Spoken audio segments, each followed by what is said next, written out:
It was so refreshing to watch that nice buck leave those hinge cut bedding areas and move right past my stand.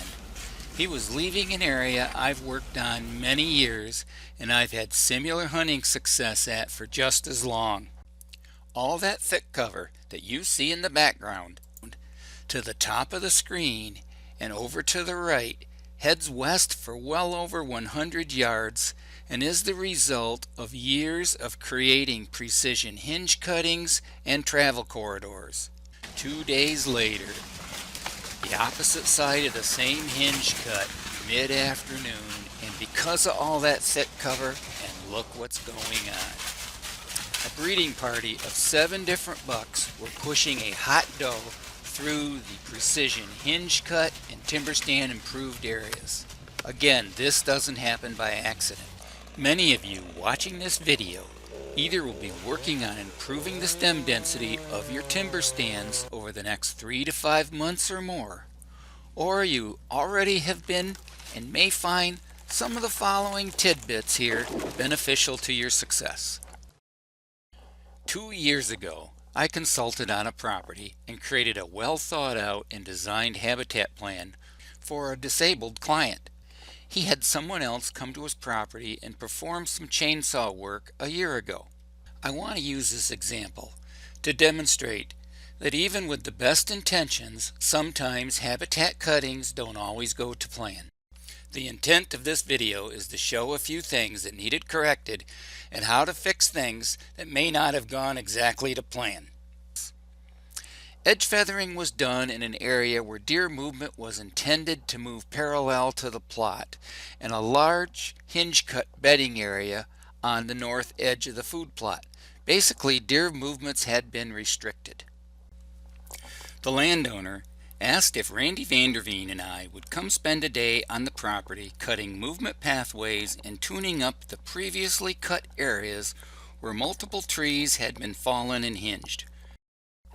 We both were happy to help him as he loves deer hunting, watching habitat changes take place, and the wildlife using it.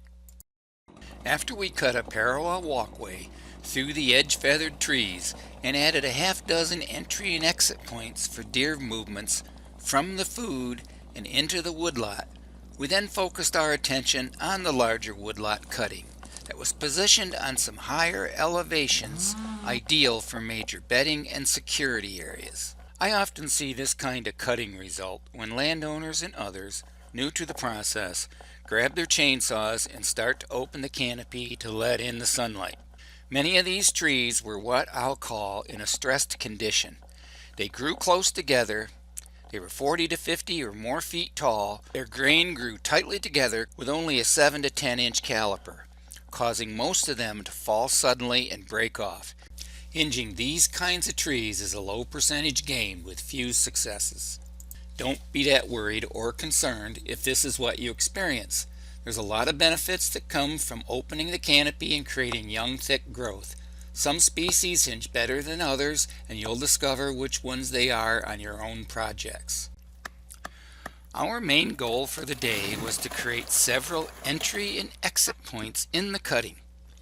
We used a combination of notch and fall and hinge cutting to open the canopy by another 40 to 50%.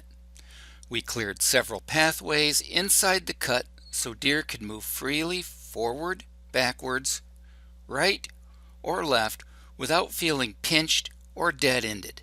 Some locations had treetops blocking off 25 to 40 yards where deer just couldn't cross into easily. These are time-consuming with several cuts required, and it's easy to accidentally hit the dirt and dull your chain in short order. We removed dozens of blocked pathways and large logs, created much needed living hinge side cover that will continue to produce abundant and available browse at the deer's level for many seasons ahead. When trees don't hinge as planned, or treetops block areas you want a deer to move into freely, you can change anything with your chainsaw in hand. After all the trees are down, then it's time to tackle the detail work, and this is where your years of success or lack thereof will often stem from. It takes some time and vision Just keep thinking as if you were a deer and you wanted to hide from predators or your competition. Just as importantly, you require multiple escape routes so you can slip out a dangerous path. We really enjoyed helping out the landowner on this project and look forward to hearing about his next season's successful hunts. This is my message for anyone watching this video. When opening up the canopy, felling and hinging trees is your goal, there will be time-consuming follow-up detail work to be done with this kind of TSI project that you see here. Sure, deer will move around, browse, and stage alongside and near this cutting on occasion. However, during those magic days in November, bucks are seeking and trotting from place to place, anxious to find a mate. The more openings, pathways, and movement corridors you can carve out into your initial project, the more those pressured does and bucks will utilize your network of trails and pathways, rather than skirt or completely avoid an obstacle of downed trees and limbs. It's one thing to drop some trees, make a few successful hinge cuts, and attract a few deer and have them bed there. My focus over the years has been to help landowners and hunters visualize the detailed strategy involved and realize there's value in creating diversity in varied cutting methods, staged age class and early successional growth, and how those areas can become your best hunting locations ever. It's another thing to consistently see, hold, and harvest quality age bucks on your small slice of heaven in a state with nearly 30 days of open firearm season on antlered bucks. As I've often said, we are in charge of our own success. Thanks for watching another Habitat Solutions 360 LLC video. Good luck and good habitat.